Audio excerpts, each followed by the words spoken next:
lamok, kaya naman dapat na itong matepok.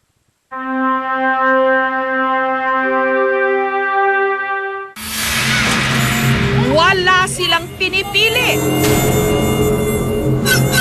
Walang sinasanto. Ang kanilang pakay, makasipsip ng dugo. Sa sobra nilang liit, madalas hindi agad nararamdaman ang kanilang bagsik. Pero sa loob ng 3 hanggang 4 na araw, ang ikinakalat nilang lagim namiminsala. Ang mga peste, lamok. Ni Sahinaga, hindi niya lubos akalain na dahil lang sa mga lamok, malulungko ang kanyang mga paa. Kalaunan, unti-unting lumobo ang kanyang mga binti. Parang lagnat-lagnat lang, tapos parang unti-unti lang, manas na manas. Parang nagkaroon ng butig-butig, tapos na manas. Yung una, kabilang paa lang. Tapos yung ngayon, yung naging dalawa. Nung ipinasuri sa doktor, nalaman niyang meron na pala siyang filariasis o mas kilala sa tawag na elephantiasis. Sakit na dala ng lamok na Culex kinkephasiatus. Kapag nakagat nito ang tao, nag-iiwan ang filarial worm, parasitic worm na nabubuhay sa loob ng katawan ng tao at nagiging sanhi ng paglaki ng parte ng katawan na kinagat ng lamok. Mahirap kasi hindi mo alam kung anong tulong gagawin mo sa kanya. Hanggang kailan ba siya? Tapos once na nilagnat, kasi pag nilagnat siya, ibig sabihin may problema sa dugo. May problema siya internal. Kasi sa kidney, chronic kidney na siya, stage 5. So para nagkakaroon ng komplikasyon. Kaya once na nilagnat siya, matataranta ka na talaga. Kasi hindi mo alam kung ano pwede mangyari sa susunod. Pero pambihira lang ang sakit na elephantiasis. Ang talagang pinakamapamuksang sakit na dulot ng mga lamok, dengue. Isa itong tropical disease na dala ng lamok na Aedes aegypti, na ipapasa ito ng lamok sa tao sa pamagitan ng pagkagat. Ang karaniwang simptomas ng dengue, lagnat, joint pains o sakit sa mga kasukasuan at rashes. Kapag lumala, pwedeng magkaroon ng hemorrhagic fever ang pasyente na maaring mauwi sa pagkamatay. Ang nakakaalarma, Pilipinas na ang nangunguna ngayon sa bilang ng may pinakamaraming kaso ng dengue sa buong Asya.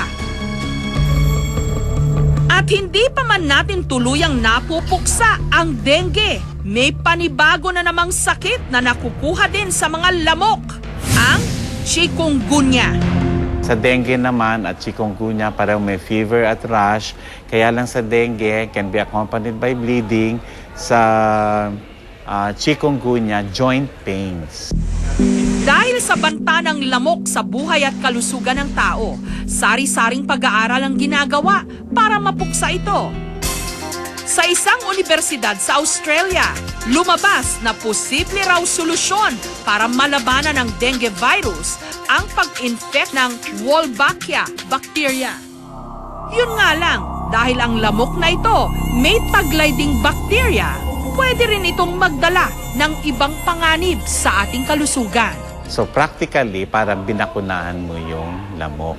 Kaya lang pinag-aaralan to kasi yung Wolbachia, kung ito ay maproproteksyonan yung lamok sa dengue virus, yung Wolbachia naman ay kakampi ng filaria. Dito naman sa University of the Philippines sa Los Baños, nag-aalaga at nagpaparami ng mga water bug o ipis tubig si Dr. Pio Javier para labanan daw ang mga lamok. Kinakain daw kasi ng uri ng ipis na ito ang mga kitikite para hindi na lumaki at maging lamok. So yung bagong research namin dito sa pagpuksa ng dengue mosquito is about biological control. May nakita kaming water bag sa rice field na very efficient kumain sa mosquito regulars.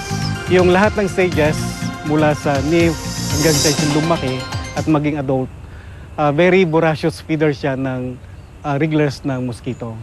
Ang female adult water bug, halimbawa, kaya raw kumain ng 900 kiti-kiti sa loob lang ng 6 na araw.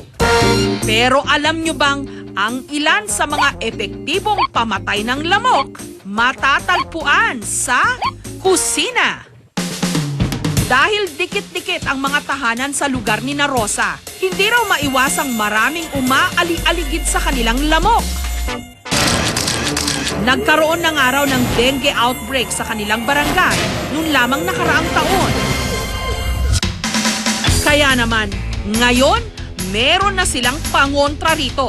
Homemade mosquito trap na natutunan daw nila sa kanilang barangay.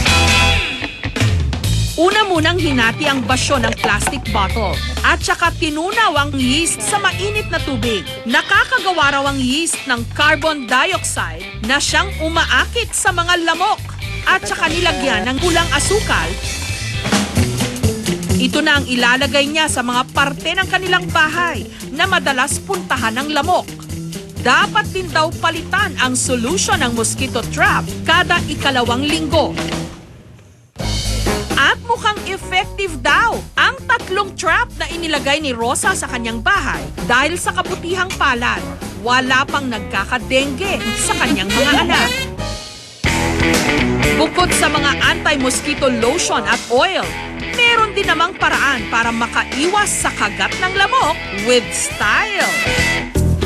Itsurang mga accessories lang ang mga makukulay na wristband at belt clip na ito. May iba't ibang kulay. May pellet na inilalagay sa mga accessory na siya raw bala pangontra sa lamok. Gawa ang pellet sa 7 essential oils katulad ng lavender at citronella. Ang mga mosquito repellent na ito, imported from France. Ang advantage nga po nito, ma'am, is hindi na siya kailangan po na every now and then maglalagay ka ng lotion. Basta pag inopen mo lang siya at in-insert mo na, ayan, automatic, ma'am, covered ka na the whole body for 15 days. Pero paalala ng mga eksperto, mas mainam pa rin daw ang malinis na kapaligiran. Pa rin 4S natin, search and destroy. Kasi if you find the artificial containers, pangalawa, self-protection measures.